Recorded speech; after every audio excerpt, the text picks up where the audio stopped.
This is the first of 5 short videos about the Astrolabe. The Astrolabe is a calculator, a measuring device, and a reference book all rolled into a single tool. It was the original gadget.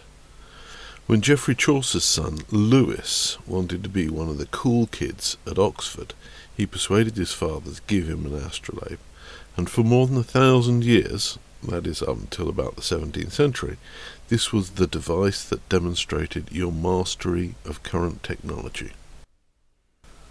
The astrolabe has 4 parts: the base, which has a front and a back, the reed, and 2 pointers, one on the front side and one on the back. The front of the astrolabe represents the Earth and where you are on it. The main grid shows what you can see from the horizon to directly overhead.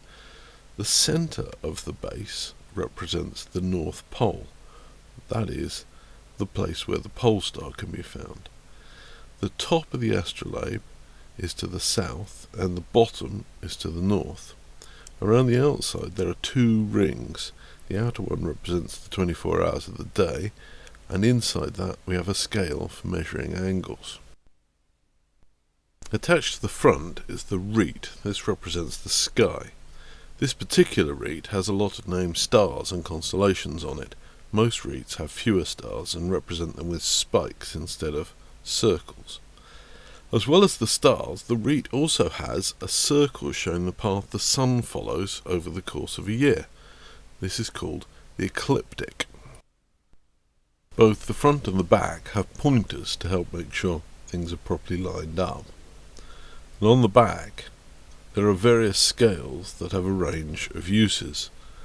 These will be covered in detail as we use them. In the next part of this series, we'll cover a few of the more interesting calculations that can be performed. For now, we'll just use the astrolabe to tell the time and illustrate a few of its functions on the way. Let's suppose that it is sometime during the morning of the 14th of April. In order to tell what time it is, the first thing we need to do is to measure how high the sun is above the horizon. We can do that using the pointer on the back of the astrolabe.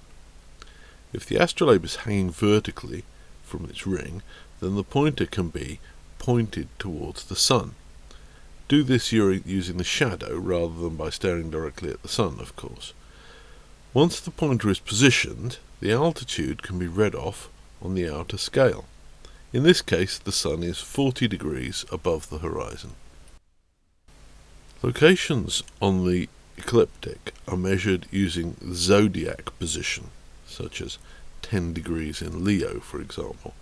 So the current secular date has to be converted into a suitable zodiac position. This conversion can be done using 2 of the rings on the back. Lining the pointer up to the 14th of April shows that this is equivalent to 25 degrees in Aries. Turning the astrolabe over, the reed represents the sky. On the 14th of April, the sun is at the point on the ecliptic that matches 25 degrees in Aries. The grid on the front of the base shows what can be seen from our location. For example, where the horizon is, where the altitude is 10 degrees above the horizon, 20 degrees, and so on. The reed does a complete clockwise revolution every day. In order to match the current sky position, it must be turned so the sun's position is 40 degrees above the horizon.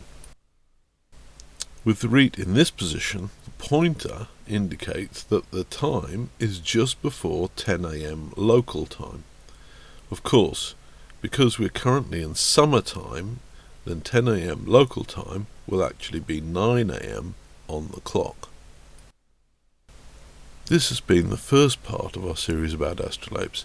Other parts will cover different calculations, the history, and how they work. And I've been using a custom astrolabe from the Rose Keep Etsy shop.